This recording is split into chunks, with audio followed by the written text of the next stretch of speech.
I want to welcome everybody and thank you for being here. My name is Susan Molinari. I'm Vice President of Public Policy and Government Relations here at Google. I want to thank you so much for joining us here today to listen to our speakers, Eric Weiner and Vint Cerf. We're excited to be hosting Eric, author of the New York Times bestseller, The Geography of Bliss, to discuss his recent book and soon-to-be bestseller, The Geography of Genius. And speaking of genius, let me welcome my dear friend, Senator Kristen Gillibrand. Thank you so much, and her husband, Jonathan, for being here with us today. Oh, you've got to give applause for your United States Senator from New York. There you go. Better. Here in our DC office, we are often translators that help explain Silicon Valley to Washington and vice versa. So I'm looking forward to hearing more from Eric today about what he uncovered during his time in Silicon Valley and what he found that it has in common with certain places in time and history from Athens to Vienna to Calcutta. Eric has reported on more than 30 nations as a longtime foreign correspondent for NPR and also writes a regular column for BBC Travel.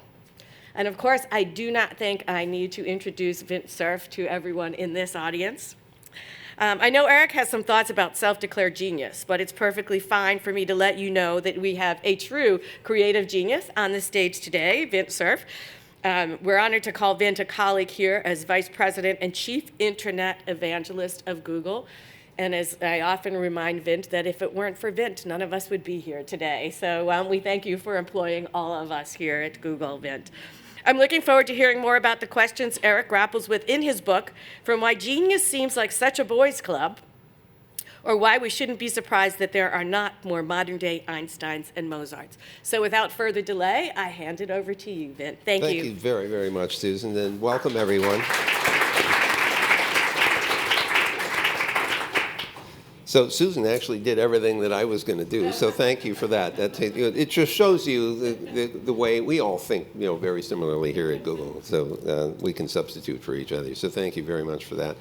So Eric, first of all, thank you very much for taking time to do this. It's my pleasure. Thank you for writing a book that I think all of us will find very interesting.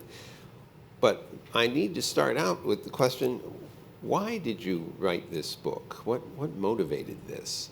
Okay, unlike you, Vint, I am not a genius. I want to be clear, because that comes up often. People want to know, you wrote a book with the word genius in the title. Are you a genius? And I am not, and I've got a spouse and others who will vouch for that. But this kind of puts me in a minority, because we throw the word around a lot. We have marketing geniuses and football geniuses and political geniuses.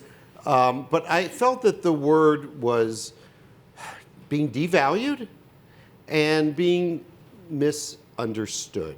That we focus so much on either the genetics factor or the hard work that we've been ignoring the environment. And, I will confess that I'm a place person. There are, dog people and cat people and people. I'm a place person, seriously. I see the world through the prism of place. And by place, I really mean culture. And I think so often we are like the fish in the fish tank. The water, the tank, is the culture, and we're unaware of it because we've been born in it, we've lived our whole lives in it, we've been swimming around in it. Now, as a foreign correspondent for NPR, I was able to step out of my own particular fish tank for a decade and dip into other people's fish tanks, which is wonderful because you can understand their tanks better. And then when you return to your own tank, you're able to see it, I think, more clearly. And that's why probably the greatest book on American democracy was written by Frenchman Alexis de Tocqueville. So I believe place matters, I believe culture matters, and it struck me that, gosh, it really matters for one of the most important things in our lives today, which is creative genius. It matters a lot. And I wanted to explore that. So you chose a particular collection of cities to go to, and now that you told us the secret of your interest, which is place, why those places? Okay. Before we get to that, Can I clarify what I mean by genius?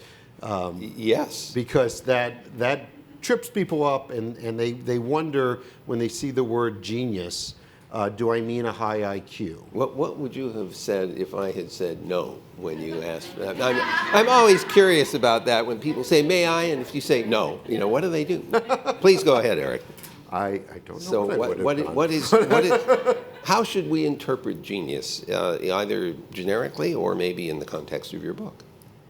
I tell you what it's not. It's not intelligence. It's not IQ. And so often I think we associate genius with someone with a high IQ of 220, a member of Mensa, or a know-it-all who has a vast amount of knowledge. The genius is not a know-it-all. They're much more of a see-it-all. They see connections that others don't. So I'm talking about creative genius, creating something that others haven't that will affect people's lives. And it's about making a conceptual leap. One of my favorite quotes about the definition of genius is from the German philosopher Schopenhauer. He said that talent hits a target no one else can hit, but genius hits a target no one else can see. I like that. And I would add that once you've hit the target no one else can see, it's really important that other people then see it. Because otherwise you're just a nut job hitting invisible talents, invisible targets. Right. And so really, and this is how it fits into the theme of my book, genius is a social verdict, and I know this makes some people uncomfortable, but it really is.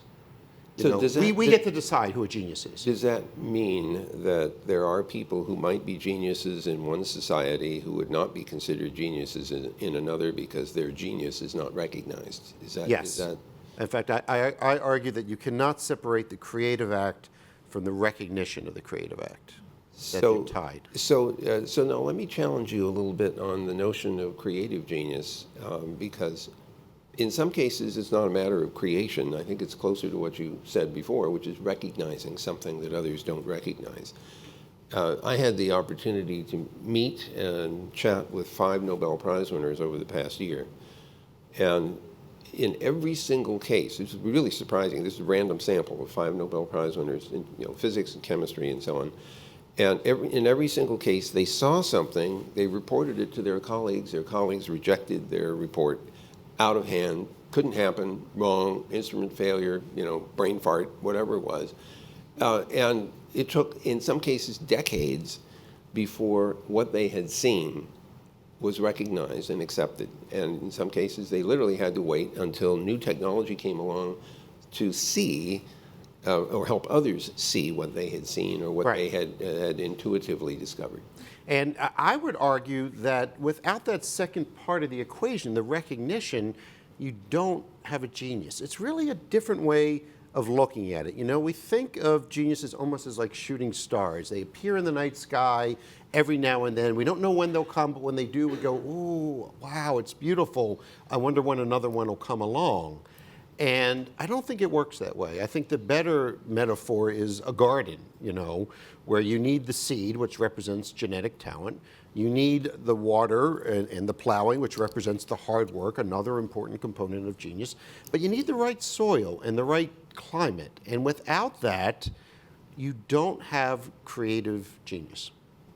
So I actually think that this is indicative of why Silicon Valley has been so successful, because the climate there, and I don't mean just the weather, is remarkably nurturing of people with new ideas. I've watched people from India who were not very successful in India come to Silicon Valley and blossom because their ideas have taken root and they've been able to get sustenance in order to pursue those ideas. I want to go back to your fishbowl for a minute, because I admit to you the first thing I thought of when you said you were swimming around your fishbowl was W.C. Fields, when somebody asked him if he wanted a glass of water, and he said, no, I never touched the stuff. Then he went on to explain why not, and it had something to do with fish and their reproduction and so on. What was it like going from one fishbowl to another? When you were in India for almost, 20 years or more? I lived there for a few years, and I've been going back and forth for 20 years. It's helpful. I think we should all go into other fishbowls and return to our own fishbowl. That was actually the most sort of enlightening part of it, was coming back to the U.S. after 10 years overseas, and everything that I had taken for granted struck me. And, I almost went into apoplectic shock in the Whole Foods like bread department because just the amount of choice and abundance that was available, I froze up and, I needed an intervention. But, and now, of course, I'm used to it. But those are precious times when you're able to see a culture freshly for the first time. So I want to take you to the beginning here. This is on page 1. If you happen to have the book, you can follow along. I want to read these 2 paragraphs. Ooh, okay. Because, you were trying to explain where this book came from. He said, people began to recognize my specialness when I was young. As a 10-year-old, curious about the laws of physics, I wondered what would happen if I tossed a large water balloon off the balcony of my father's 15th floor apartment. So, following in the footsteps of Newton and Darwin and great scientists everywhere, I decided to conduct an experiment.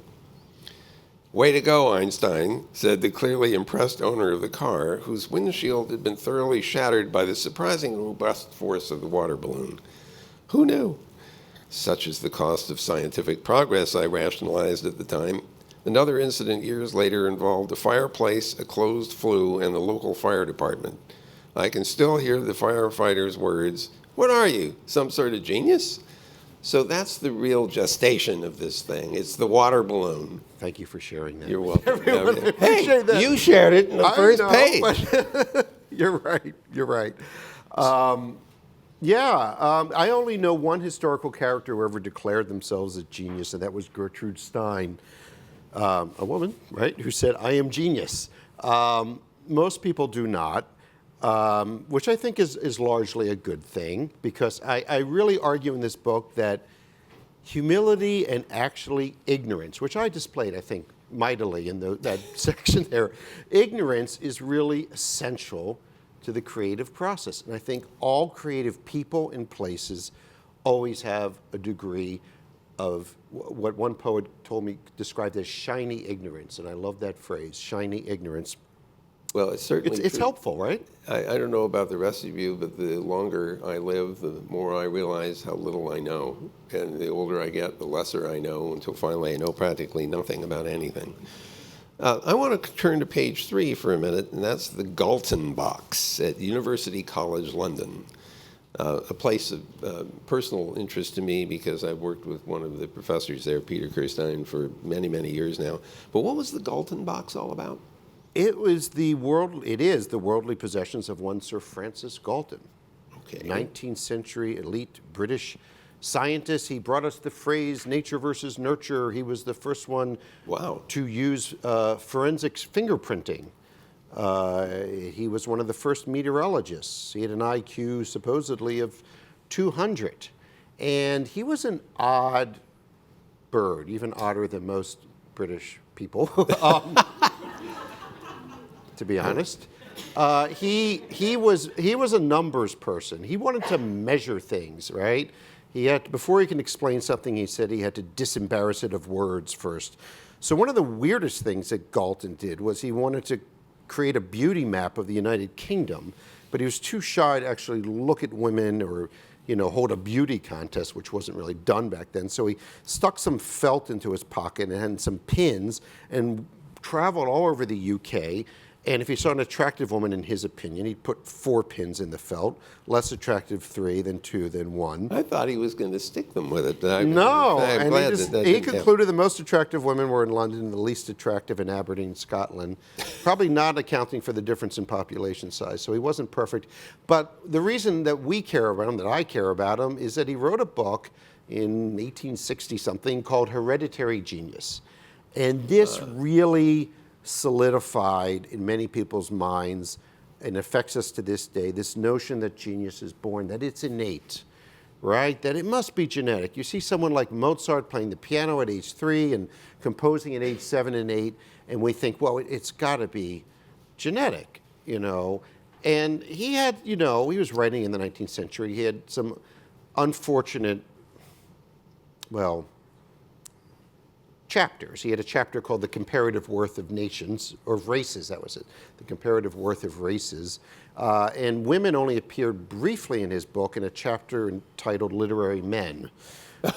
So he was a creature of his time, but he was the first to really study creativity, though, scientifically. And the first always never, gets it right, As Steve Jobs said of the light bulb, when Edison invented it, no one complained that the wattage was too low, So so it was with Galton. And so we've been trying to study creativity ever since. There was a thriving field of creatologists, they call themselves. Oh my God. The science of genius, mainly psychologists, but also economists, trying to figure out not only what kind of people are the most creative, but really what interests me, where does creativity take place? There's a field called historiometrics, which uses statistical analysis to look at this. That was the next question I was going to ask. Thank you for that. Historiometrics sounds a lot like Harry Seldon in the Foundation series by Isaac Asimov. Seldon had this idea called psychohistory, and he thought that you could analyze great swaths of behavior across the galaxy and make predictions about how things would. Is that what is this historiometrics? Historiometrics will look back at these golden ages and, find ways of measuring eminence. Who was great, and and then what were the conditions at the time. Just one example was, Dean Simonton, professor at University of California, Davis, looked at Japan over a long period, from about 500 AD to 1940, wow, just before World War II, and he compared two variables. He compared the amount of, what did he call it, extracultural influx, which, extracultural influx, which sounds like something you may need to go to the emergency room for, but in fact, either that or Montezuma's revenge. It's openness to experience, essentially. It's openness in terms of immigration, in terms of student exchanges, in every sense of the word. And he compared that one variable, extracultural influence on the one hand, and Japanese achievement in the arts and sciences on the other hand. And he found a direct correlation. It was interesting for Japan because traditionally it's a very closed society, but it's had these moments of opening up. And the more open Japan was to this extracultural influx, the more it achieved in all kinds of fields, not just the arts, but also in science. And I think it's interesting that it's partly allowing immigrants in, and immigrants are more likely to become creative geniuses. But I also think there's something else going on. I think that there's a kind of creativity contagion once you open up yourself to what I call the possibility of possibility. So say you've only eaten with a fork and knife. You don't believe there's any other way to eat your food. And here comes someone from China eating with chopsticks, or someone from South India eating with their hands. Now, chances are you are not going to you start using chopsticks all the time, you're eating with your hands. But you have been opened up to the possibility of possibility.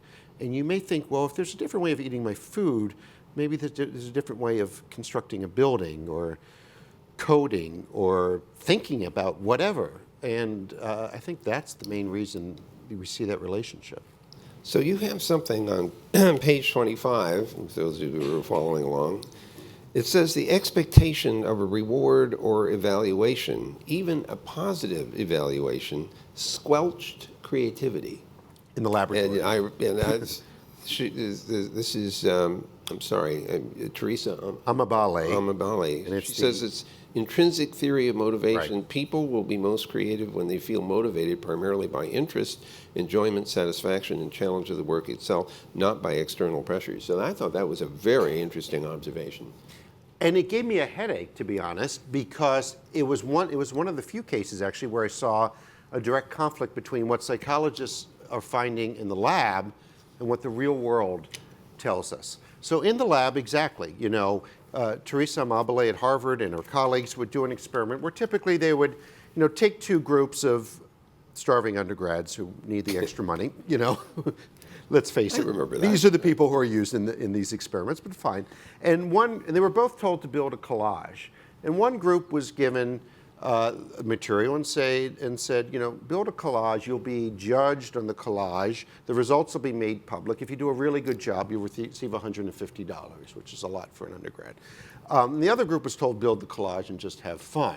I should add that they didn't have any artistic experience. And it was the second group that was told just to have fun that did better. Now, where this conflicts with the real world is that looking historically at a lot of these golden ages and at Silicon Valley today, these are competitive places, right? Yes. And in Florence, Michelangelo and Leonardo hated each other, is just one example. How to square that circle. Was that competition, or was that something else? Not, to go Right. down this little alley here. I mean, Yeah. they just didn't like each other, or they thought each other's work was terrible, or something else? They didn't like each other and they competed. And Silicon Valley is competitive, and Athens was competitive in its own way. And you see athletes that perform better on the day of the race than they do in training. So I found one study that I think does square the circle. It was a study of musicians, but these were experienced musicians, right? These people had at least 5-10 years experience. And they were told to improvise, jazz improvisation. Again, one group given intrinsic motivation, just have fun, and the other group extrinsic motivation, money, reward, recognition. And in this case, it was the second group that did better. And I think the difference is when you're beginning in a creative task or a skill, playing a musical instrument, coding, whatever it is, I don't think competition helps. I think it stymies you. But I think once you've achieved a certain degree of mastery, the competition can raise your game. That's my take on this. So there is another comment that's on page 28. It's basically saying paradise is antithetical to genius. And the reason is it makes no demands on us. In paradise, you just relax and enjoy yourself. And I remember in high school writing my valedictory comments called In Praise of Discontent. And I remember thinking nothing happens unless somebody's not satisfied. And so it feels to me like there may be an element of that hiding in here. Were you a curmudgeon even back then? Or? I didn't think this is being curmudgeonly. No? I mean, and I didn't want everybody to be unhappy all the time. I wanted to be just unhappy enough that something would change. You know, I once, during my first book, The Geography of Bliss, I met an Icelandic composer named Hilmar. And he was very talented. And he also seemed happy. And this was confusing me, right? Because I think of artists are supposed to be and in pain. I said that to him. I said, Hilmar, what gives? You look happy, but you're a successful composer. You were a mentor to Bjork. And he said something to me I'll never forget. He said, well, I am basically happy, but I cherish my melancholia, which I think is good. You know, we all need to have that part of us. But you're absolutely right, and I would like to withdraw the curmudgeon comment, please. No, that's perfully okay. I'll get even with you later. All right.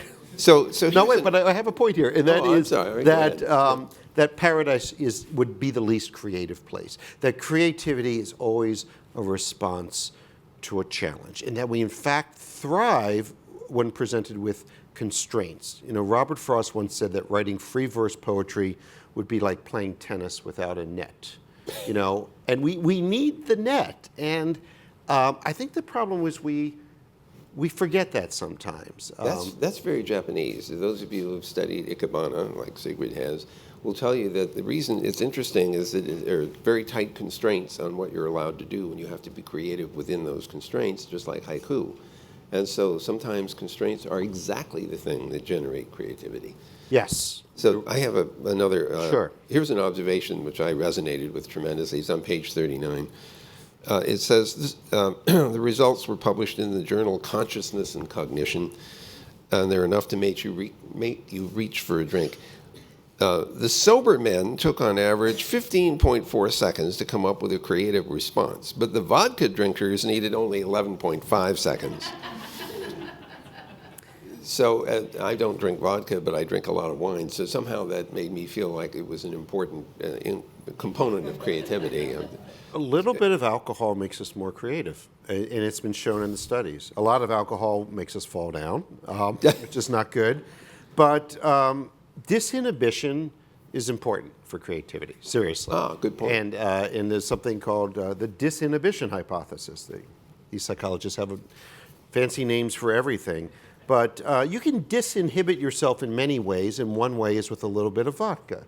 Another way is by going for a walk, or actually being in the right acoustic atmosphere. I'm sorry, in the right atmosphere, yes. Right. So the ideal acoustic setting, according to a study out of the University of Illinois, is not complete silence. We don't do our best thinking in a quiet room in complete silence, nor do we do our best thinking in a very loud room with rock music or construction noise. 70 decibels is ideal, and that happens to be pretty much the sound level you'd find in a Starbucks or a coffee shop like that. It's called the Starbucks effect. And I think the reason is that we defocus our attention in a situation like that. And creativity is not about furrowing your brow and honing in on the problem and gritting your teeth until you get it done. It's about defocusing. Eventually, you will need to grit your teeth to get it done on the deadline, but that comes later. Yeah. The first stage is to defocus. So there's, I think that this may have an age-related component to it, though, because I remember at Xerox PARC back in the 70s, there was enormous creativity that was generated in part by beanbags and whiteboards on the walls.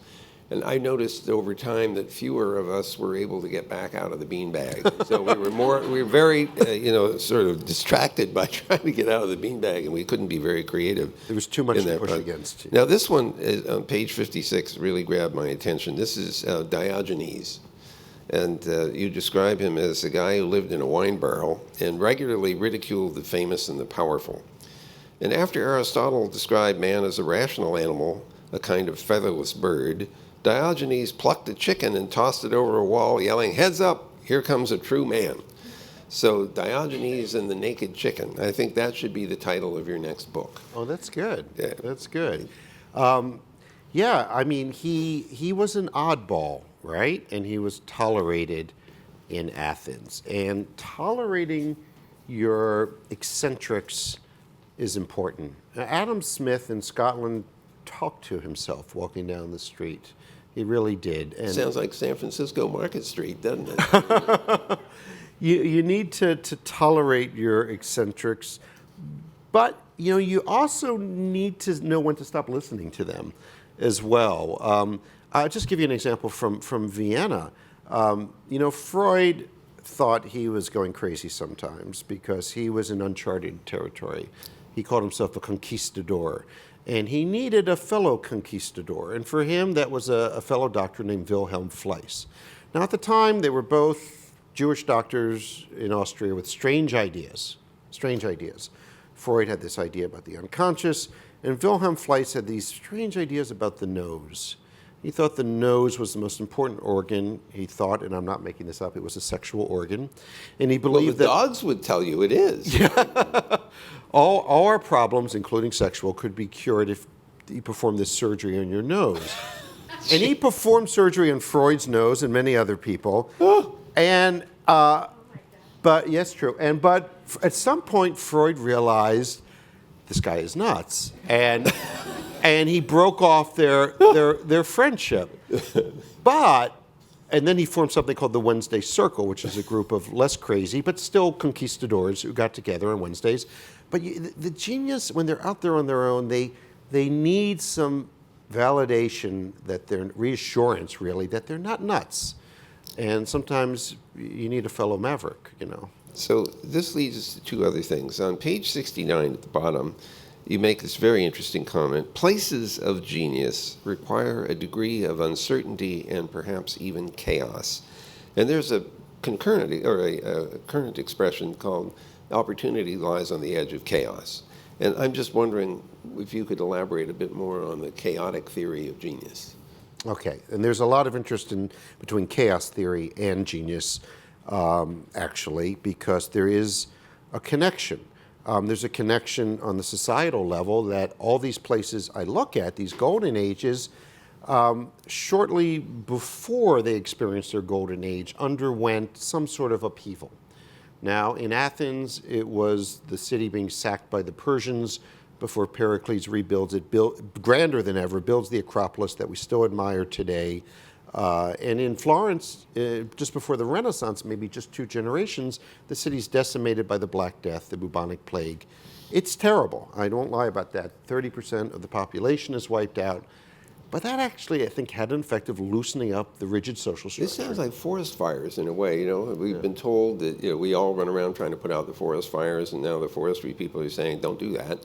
That's part of the normal process of renewal, kind of like the phoenix bird. Yeah, and so you often see that beforehand because you need a stirring of the pot, a kind of chaos. And on the personal neural level, actually, there was a neuroscientist named Walter Freeman who studied rabbits' brains and hooked them up to EEGs and then introduced them to odors. And some of the odors were familiar and some were unfamiliar.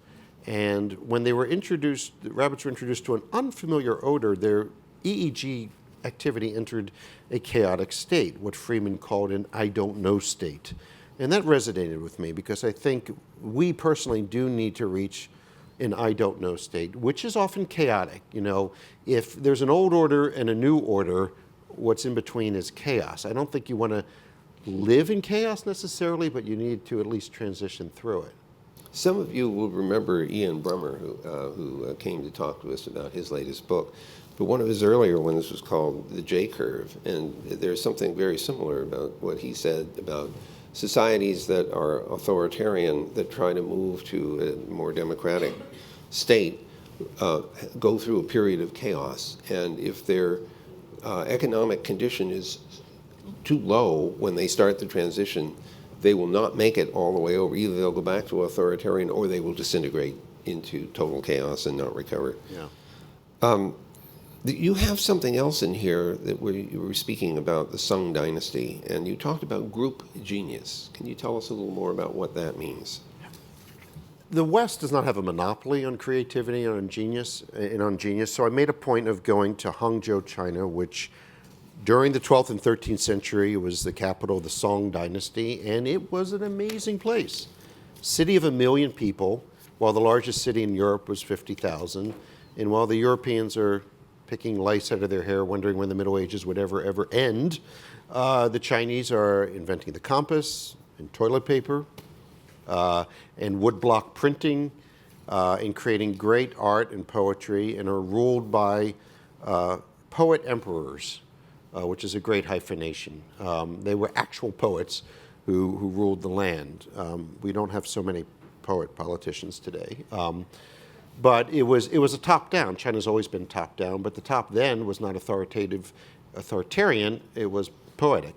And the Chinese approach creativity from a more, the way they do everything, frankly, from a more communal point of view. And if the three elements for creativity has to be new, surprising, and useful, and I believe that's true, we in the West focus on the novelty and the surprise shock effect of some invention, creation. And the Chinese focus much more on the usefulness of it. Is it useful to everyone? That's sort of the group part. And a lot of the great Chinese inventors of the day remain anonymous. We're not so big on anonymity in the West. We need to attach the genius to a person. We have a myth of the lone genius, and it's a very powerful myth. It's sometimes useful, sometimes destructive. But if you have a Steve Wozniak and a Steve Jobs, one generally will get most of the credit. We don't get too excited about group genius because to us it's not as romantic. But I think it's real and it's powerful. Well, so some of you will have been here when Walter Isaacson was talking about his book, The Innovators, and he focused strongly on this sort of pairing of talent, of this creative tension and this friction out of which came innovation. So at least there's one argument that Walter makes that some of the myth of the lone genius is in fact can be refuted. Although I think you're right, our society seems to want to point to somebody and say that person did X. It can be useful. It motivates us. Well, exactly. If he can do it, then I can do it. Exactly. Now, you did mention something else as a famous Chinese expression. The first bird to fly is the one that gets shot, which suggests that, Doesn't that make you want to go out and do a startup? So that sort of has a way of suppressing creativity. In spite of that, Jack Ma, who founded Alibaba, seems to have done pretty well. But in the book, you say that he was worried that Chinese creativity was squelched by exams, that people were forced to memorize lots of stuff, and the consequence of that was they weren't free, they weren't in that relaxed state that you mentioned to invent. So have you taken away something from the time that you spent in China about understanding what they're... Where it is today? In terms, yeah, I mean, there's a lot of hand-wringing, obviously, about what they call the innovation gap. And, you know, I'm watching a program on this on CCTV. It's thankfully in English. It's a panel discussion about what are we going to do about the innovation gap. And I'm not making this up. One of the panelists says, you know, the government needs to get involved and have a government innovation program. And they need to, you know, create an innovation infrastructure the way they created a high-speed rail network and highways, and you know, just one step away from suggesting the government should regulate spontaneity. You know, it was just Wow. shy of that. But everyone on the panel is harumphing in agreement, and that is clearly a problem. And they wonder, you know, the complaint in China is everything is made there, but nothing's invented there. Now, Jack Ma is an outlier in that sense. But the interesting story about Jack Ma is that I think he's kind of a hybrid American-Chinese success story. He came of age just when China was opening up to the West, and he would hang out at the Shangri-La Hotel in Hangzhou, where he grew up, and hang out. He didn't speak any English, and he would exchange his services as a tour guide for free English lessons from the American or Western visitors, and that's how he learned English. Clever. And I can't help but think that some of our fish tank spilled into his, to use that analogy, that he picked up some of that American gumption, but still operating in a very Chinese system. I'm going to argue that, in fact, language has a great deal to do with creativity and culture. And I don't mean that in a trivial sense at all. I mean, when I was living in Germany, I remember deciding to read all the children's stories in German to find out what did the German children grow up with. And it's very scary stuff. You know, people's fingers are being cut off and blood is going everywhere.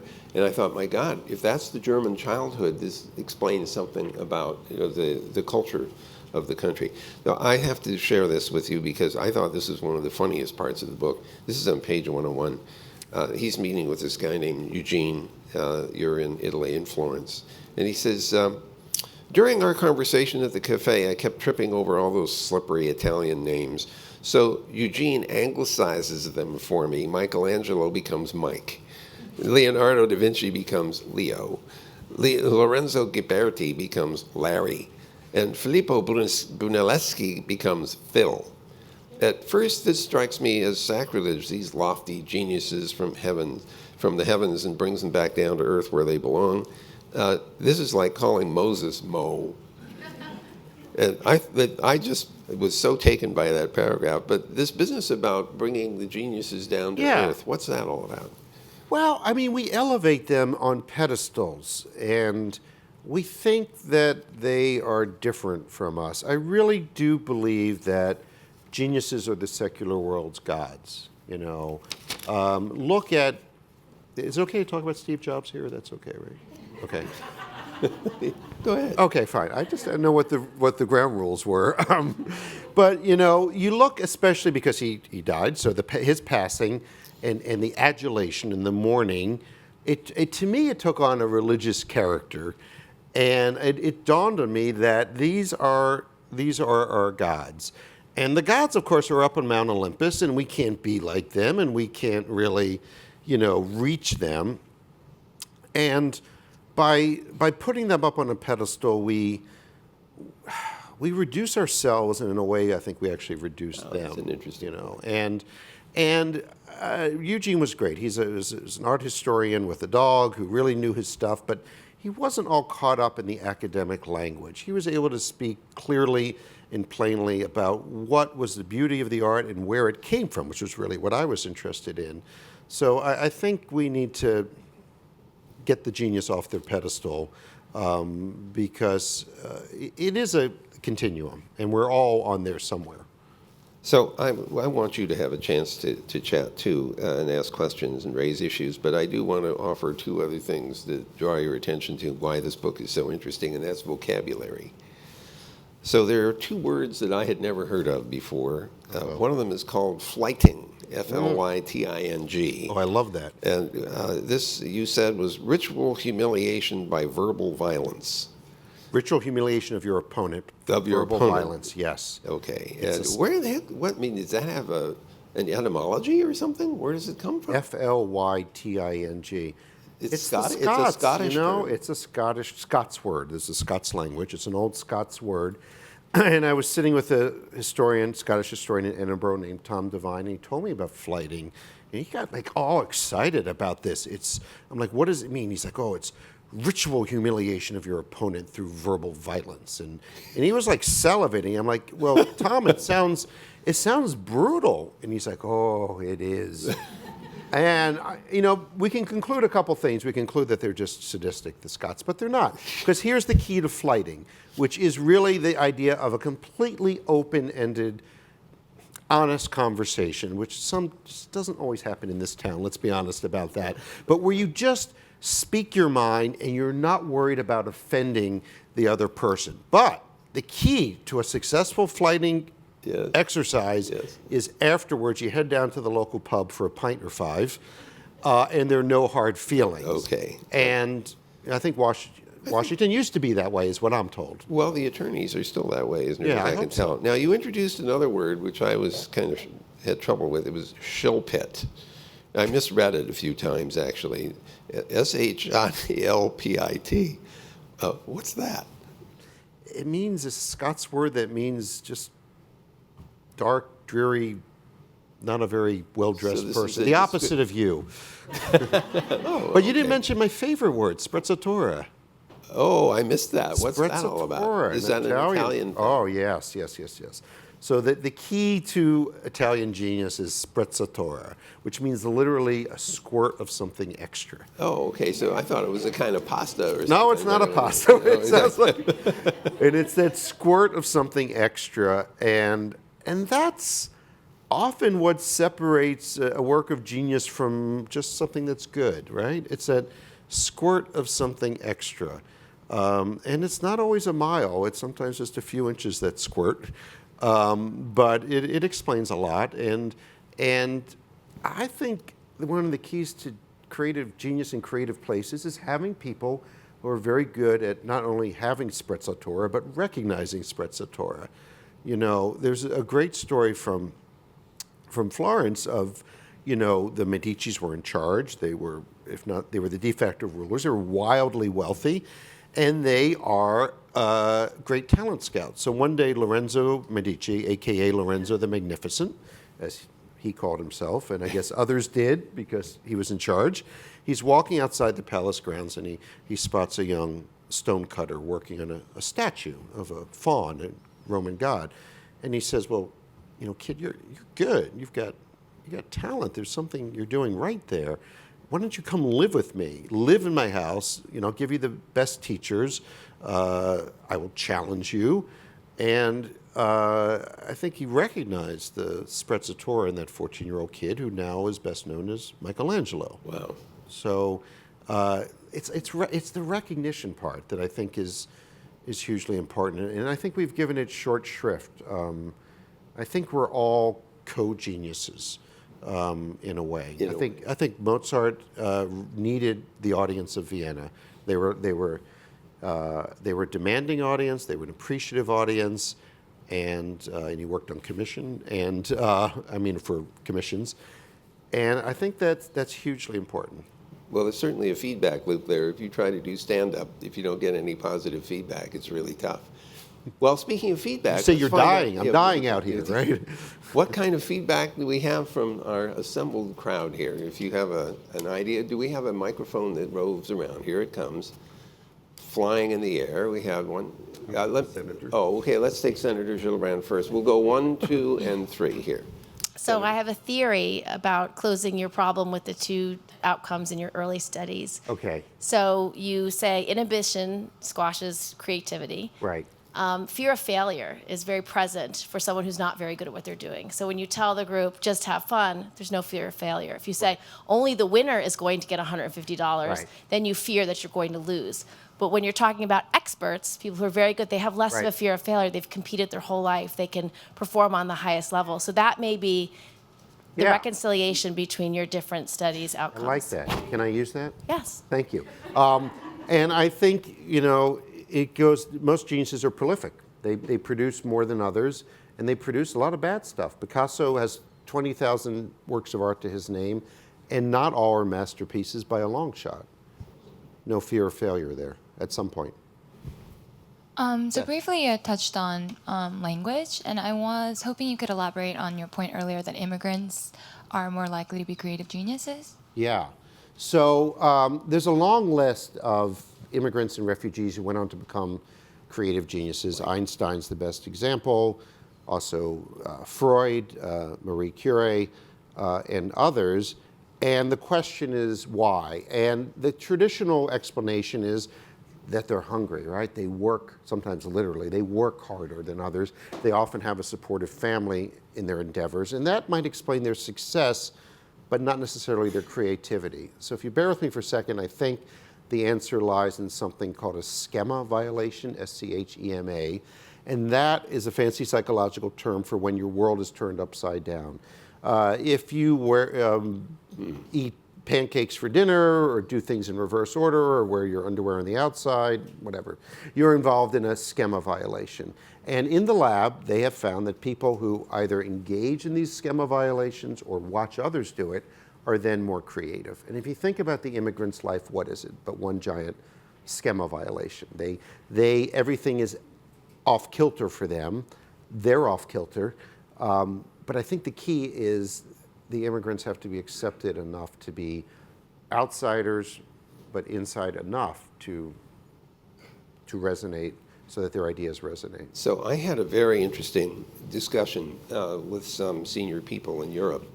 We were talking about creativity, and we were wondering about the risk aversion, which is rampant in Europe. And in the course of the conversation, I was thinking, but think of all those people who emigrated to the United States and were incredibly creative and successful and everything else. And then we finally put two and two together and realized that what happened is all the people with the genes for risk-taking moved to the United States, and the ones that didn't have any genes for risk-taking stayed in Europe, and then they propagated in both directions. And so that explains a great deal of the difference in the two cultures. We have a question over where?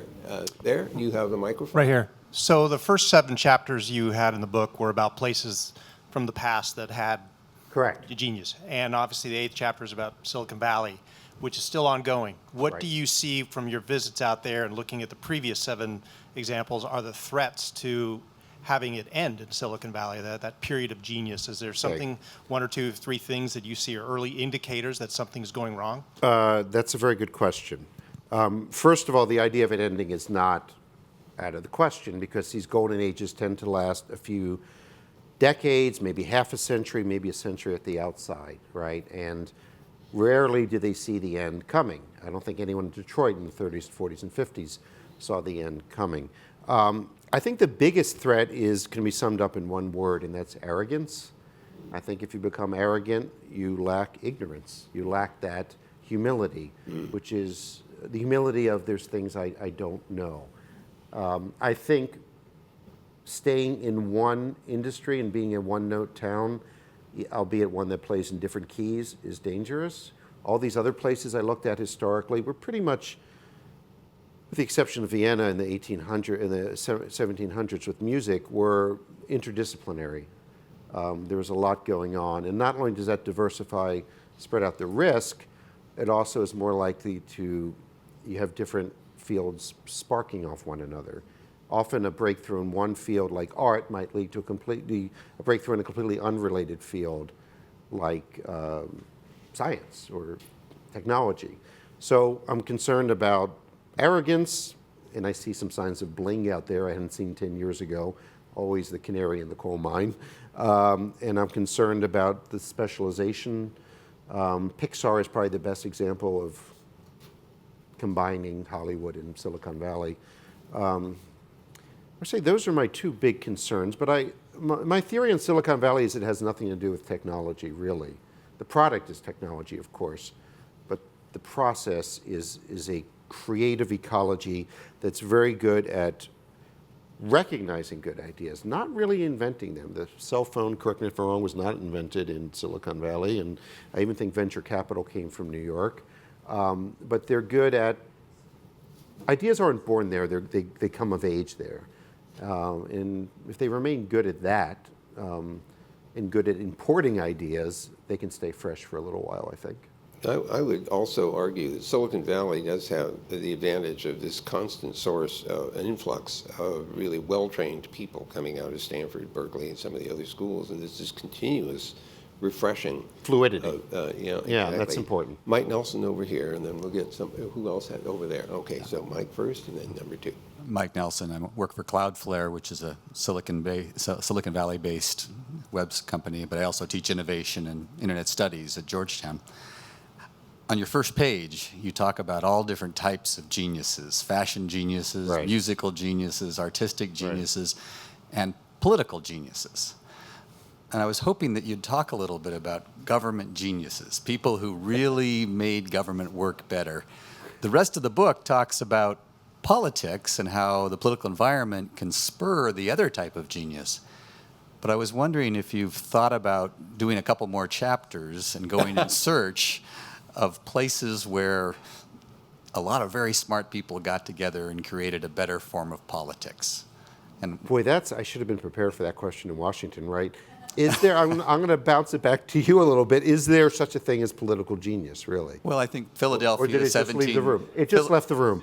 Yeah, that's true. Philadelphia 1776 would be a place to go look, and maybe Athens. They're clearly we're developing new political structures. Yeah, I mean, and I think we're ready for something really radical and new. If right. somebody can And harness you're the not just talking technology. about leadership, right? No, You put I'm talking Winston about Churchill and that structures. changing the structure. Yeah, and as I say, we're probably at a point right now where that could happen. So if I could interject Please. an observation, Sigrid and I were up at the State House in Maryland this morning, and this State House was the site at which George Washington resigned his commission on December 23rd, 1783. And he could have not done that. And if you were looking for an act of political genius, although he may or may not have recognized it as such, it was transformative because it was the first time a successful general essentially relinquished all power as opposed to becoming the king or the president or a despot of some kind. And so if you were looking for a kernel of example, that's one of them. Yeah. Yeah, and What I about guess the other side, though? There must be a great book on political idiocy, but that would take a very that's long a number very of long volumes. book. Yeah. I guess the problem is that frankly the word politics is so, God, how do I say this carefully?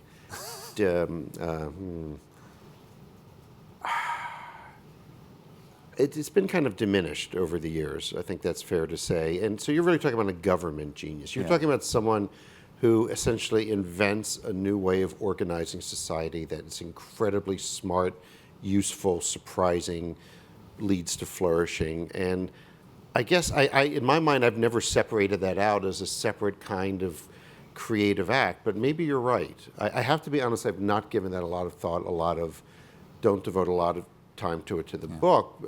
So Mike stumps the author. I love it. We have scared 99.99% of the geniuses out of the political process. Yeah, no, but I would say it's 1776 or it's Athens. It's not the people it's not leadership per se, which requires its own skill set, but it's inventing a new form of government. It's that break, and I think it qualifies. Okay, we have a question over there. So I had that last question in mind, but let me ask you what the question I had related to it, which is you list a number of geographies in your book, but I'm just curious what fell out, what almost made it that you didn't put in. Okay, there were two places. First of all, I should say that my favorite quote about writing is that a piece of writing is never finished; it's only abandoned. So everything is incomplete. I had hoped to include a chapter on the Muslim and Arab Golden Ages, And the real center for that was Baghdad between 800 and 1000 AD in a place called the House of Wisdom, or possibly Damascus. And I'll be perfectly honest, even though I'm a former foreign correspondent and war correspondent, I did not want my obituary to read author dies while researching book on genius. It's not safe to go to Baghdad, and that's what I do in my books. I travel to these places. I regret that I was not able to include that because it really was a golden age. It was a little more diffuse over time, lasted longer, frankly. And the other place that I had hoped to go to, perhaps I was on the fence, was Paris, actually, in the 1920s. But Woody Allen's movie Midnight in Paris had just come out, and I thought, well, that's a little obvious.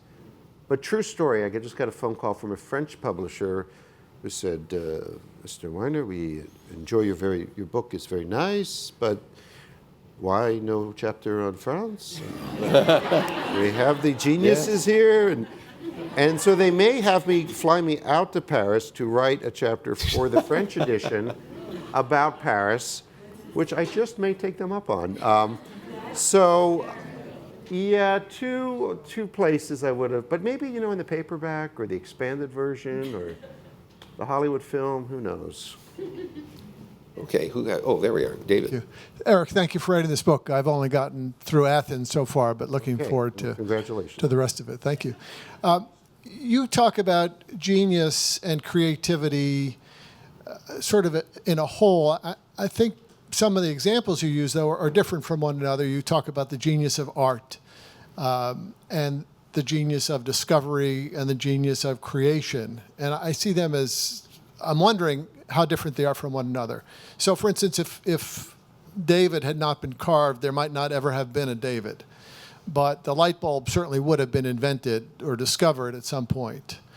And some of the things that are built would have been built anyway, would have been discovered anyway, would have been figured out anyway over time. Other things. Sure? I'm confident. I'm not sure, but I'm confident. But you look at, for instance, the music of Stevie Wonder, right? And nobody might have ever, till the end of time, been another Stevie Wonder. But the internet, Vint, I think you're a wonderful, wonderful person, but I think at some point the internet would have been discovered or invented or created. It certainly wasn't discovered. It's an invention. I mean, and that's an important thing. We didn't pick up a cabbage and find the internet. Well, and in fact, maybe my question ought to be for Vint. Would the internet have been built? Well, there would have been something, and I agree with you. We had a little discussion before this afternoon, and a lot of things happened because it's now possible for them to happen. There was a lot going on in networking, so internet happened to have been designed that was most successful. But there were several other networking technologies at the time. There were some proprietary, some were like X25 was a global thing. ISO, the OSI structure was another proposal. So yes, I agree with you that something would have happened because it was possible and many people were thinking about it and trying experiments. So I agree with that. But I'm glad that the one that I worked on came out okay. Me too. Thank you. I guess I don't see them as that different. I think creativity is creativity, but there are some differences, you're right. And an art historian in Florence told me that what made the David is that once it was created, people knew it was the best and knew there would not be an upgrade, a David 2.0, right? That a piece of art like that renders any idea of improvement silly, really. And of course, science and technology is always being improved upon. I mean, Steve Jobs, shortly before his death, once was asked about the connection between Renaissance Florence and Silicon Valley, and he, I think, rightfully pointed out one of the differences is that the artists of Renaissance Florence were creating something for all time, to last forever through the ages. And in Silicon Valley, they're creating something It lasts 6 months if you're lucky, right? Thank you for completing the line. You're right, and that is a difference. I mean, there are differences, but I just have a feeling that the creative scientist, and there's not an oxymoron, has more in common with the creative artist than they think. But I tried to put them under an umbrella because we all we consider them genius. Like we consider Mozart a genius, and we consider Einstein a genius, and we don't modify either one. We don't say that Einstein was a scientific genius and that Mozart was a musical genius. We tend to just use the word genius so that they sort of transcend their excellence and their je ne sais quoi, got the French thing going, elevates them above their particular field. And I do think that happens, but it's a good point, though. Okay, we have a question back there.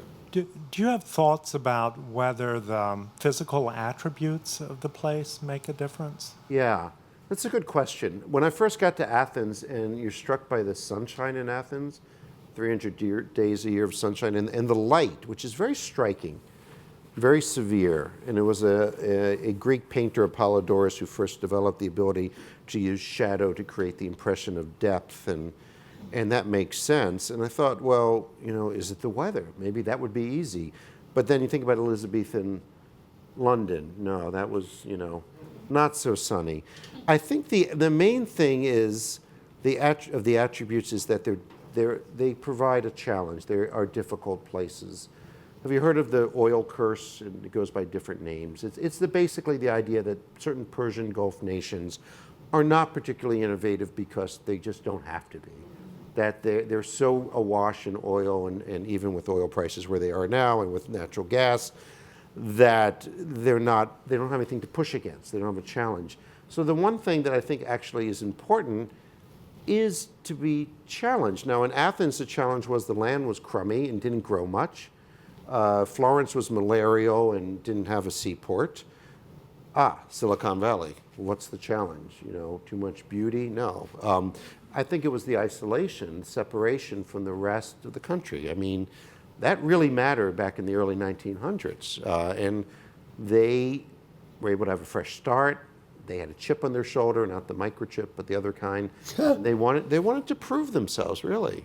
And so in an indirect way, yes, I think the land itself plays a role. Something interesting about Silicon Valley. In the book, you talk about Fred Terman and his father, Louis Terman.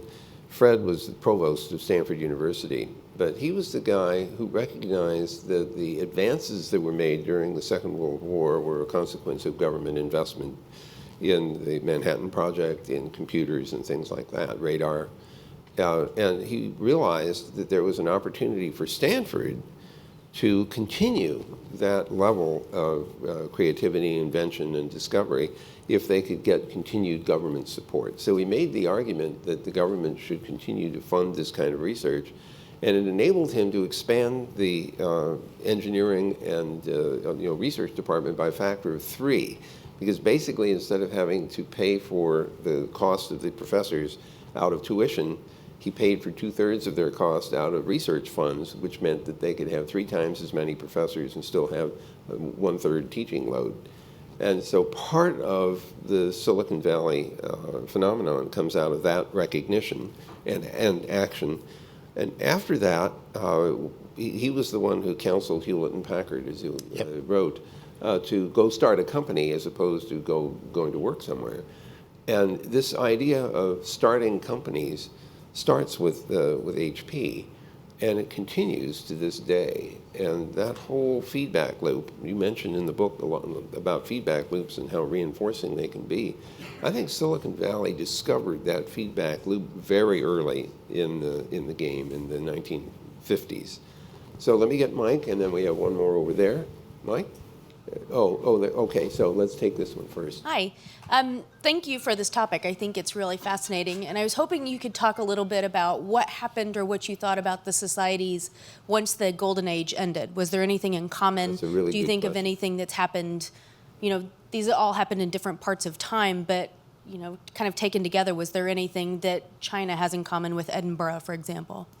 You mean about why they ended, or about what happened afterwards? What happened to the society really after? Like, did some of them revert to a dark age? Do you still see some of these, factors for genius that could come back? Yeah, it's a good question. Obviously, nothing particularly good happens, but it's very interesting that the Greeks, the Athenians, you can mark their decline almost exactly with when they became foodies, and they really, because when in their golden age, they were not into trouble food now. at all. They had very bland diet, and Aristophanes, the playwright and poet, attributed the keen Athenian mind to their low-calorie diet. And then they started to, eat gourmet food and shop at the equivalent of Williams and Sonoma back then. And no, so really that kind of decadence is, in getting back to someone's question about Silicon Valley, you see signs of that there. They tend to be one-way streets for the most part, with a few exceptions, being that once the golden age happens, it takes a long, long time for anything to come back. Vienna was a bit of an exception because you had music in 1780, 1800, ending probably with Beethoven. And then 75, 100 years later, you had this huge explosion with Freud and Gustav Klimt. So that was an exception. I think China can be an exception to this one-way sort of rule because the Chinese view everything in a more cyclical way. They certainly view time in a more cyclical way. We tend to view it as one way, that, you get one shot at everything. And I do address in the book this notion of what I call the golden age hangover, which is, it's seriously, in these places that were great and that where tourists flock to today to immerse themselves and wallow in the greatness, those are problems. You don't want to be a young artist today in Florence, Italy. I mean, I met with some of them at a dinner party, and they're like the weight of the past. They're like visibly slumping in their seat. Their shoulders are slumping because good luck trying to do anything. And I meet with a Greek philosopher today, and he's like, it's tough. I'm like, I said, what's it like being a Greek philosopher in 2015? And he said, hungry. It's very hungry. But less true for Scotland and some of the other places that, ironically, the places that are lesser known on the world stage and get fewer tourists, they still have a bit more creativity going on. So here we got Mike, and is there someone else with a microphone also? As I mentioned before, I teach at Georgetown, and right. So I pay a lot of attention to the bibliography in a book, because I'm always trying to pull together a syllabus. So I wanted to know whether there were any books in your bibliography that really shaped how you approach this question. I noticed that you referenced Richard Florida's work on creative clusters. There's a great book by Daniel Pink called Drive that talks about how to motivate innovation. But one of my favorite books, two favorite books, are by Tom Standage. Mm-hmm. Oh, yes. Who's written The History of the World in 6 Glasses. And he talked about the power of coffee for spurring innovation and collaboration. And I'm not entirely sold on it. I think the coffee house and the cafe, yes, but not the coffee house. Not necessarily the caffeine. Caffeine actually will make you a little bit less creative. It doesn't seem. His point was he runs on caffeine, as far as I can tell. But he also talks about, he's got a book called Writing on the Wall, the first 2,000 years of social media. Which the books that I liked the most were probably the more boring ones. I make it a habit to read boring books and translating them. No, seriously. There was a big fat, Sir Peter Hall passed away recently, wrote the book that my publisher feared I would write, called Cities and Civilization, 1,057 pages long. And he really did go to all these places. And certainly that was very helpful. I read a lot of Lewis Mumford and his classics on the city. I tended to read the older stuff and bring it to life. And I would find some gems. I was a fellow at Georgetown at the time, and you have a halfway decent library there. And I found a book called The Anatomy of Creativity. The Anatomy of Inspiration. That was it, The Anatomy of Inspiration. Really obscure book. And this is one of the joys of researching a book, is finding these obscure books, these geniuses, right, and borrowing their ideas, but crediting them. And that had so much on the habits of these particular geniuses. So we should probably wrap up in a bit, and you'll have an opportunity for some refreshments and a chance to get your book signed if Eric is so inclined. I'm inclined. I was going to ask a slightly different question, maybe a question and then a wrap up. When you talked about golden ages, I was thinking, let's ignore cities for just a moment, although in history sometimes the city and the culture were coterminous, Athens and Sparta and so on. But let's imagine just civilizations now and forget about specific cities. Do you suppose, just based on what you've already been researched, are there similarities between the cultures of each of those golden ages? So there's a golden age in Persia, there's a golden age in China, there's a golden age in Japan. Is there anything about them that you could correlate?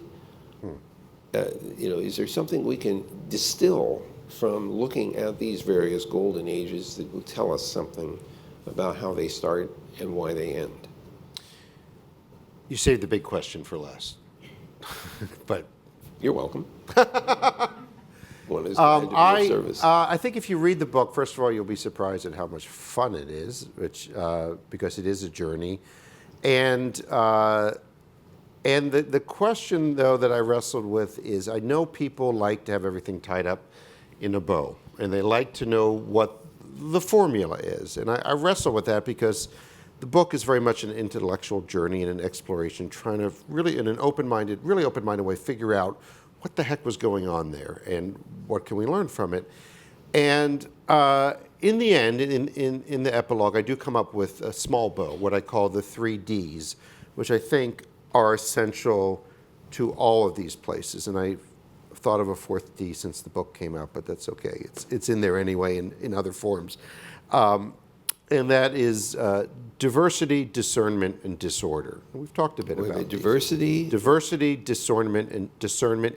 Discernment and disorder. Yeah, add a little discomfort to while you're there. Let's make it 4 Ds. What the heck? What's the 4th one? Discomfort. Discomfort. Oh, yeah. Good. Yes. Yay. Yay, discomfort. And so they all have this in common, but then they all have their unique flavors and other things going on. Diversity I'm not really speaking about ethnic diversity, though that does help. I'm speaking about intellectual diversity. Mm-hmm. But typically people from other places tend to bring other ideas, which is helpful. A free flow of ideas, that kind of diversity, and really it doesn't begin with the letter D, it begins with the letter O, but it's important too, openness to experience. That's the one trait that psychologists say is the most important for creative people, and I would say creative places. It's pretty broad, I know, but it's important. No, openness to experience. Number 2 is discernment, because it's like the flip side of the openness. You can't just have tolerance. Las Vegas is a pretty darn tolerant place, but not a lot of genius coming out of there, except for Andre Agassi, Jonas Salk was once asked by a 2-time Nobel Prize winner, once asked by a young student, Dr. Salk, how do you come up with so many good ideas? And he said, well, it's easy. I come up with lots of ideas and I throw out the bad ones. That's discernment. It's important. So these places of genius are not only magnets, they're colanders. And the 3rd is disorder. This is the chaos we talked about. Yeah. The low level of tension. Not war, but tension. A stirring of the pot. May you live in interesting times, as the Chinese say. That applies well for creative places as well. And then discomfort, which we're adding here right now, because this speaks to the need for constraints and challenges, and to have something to push against. And to just bring Google in briefly, if I can do that. Sure. Okay. I'll be honest, one thing that concerns me, but I think that Google is doing well, is you want to attract talent, you want to bring in the best and the brightest, but I think you don't want to make people too comfortable. You want them to be challenged. And so you want to know how we did that? How? Well, you know how we have these little mini cafe, micro kitchens everywhere. When I came to Google 10 years ago, there was junk food everywhere, and we were in heaven. And then the junk food police came along, and they said, what we're doing? We're destroying the health of our best engineers. And so they took all the junk food away, and there was a small eruption after that. And the compromise was that the good food is at eye level, and the not so good food is down here, and the really junk food is down here. You have to squat down to get it, and it's obvious when you're doing that, and you get a little exercise in the process. So that's how we managed to generate a certain amount of creative discomfort. A little discomfort is good. Keep the constraints in there. You know, maybe people should receive mild electric shocks and randomly just to keep them on their toes. So I think those are the key. I'd probably say the one thing is probably the openness to experience. I mean, look, you don't see a lot of geniuses coming out of Pyongyang, North Korea, and why is that? And this goes back to my original thesis. Well, if you believe that genius is genetic, then you have to say, well, the North Koreans have bad genes. Well, they don't. Their genetics are fine. Or if you believe it's all about hard work, you'd have to say, well, there are no geniuses because they don't work hard. Well, they work plenty hard, okay? Mm-hmm. So what are you left with? You're left with the soil. You're left with a society that is not open. That's the opposite of an open society, and I think that explains a lot. It does indeed. Well, let me ask all of us to thank you for writing the book and joining us today. Thank you.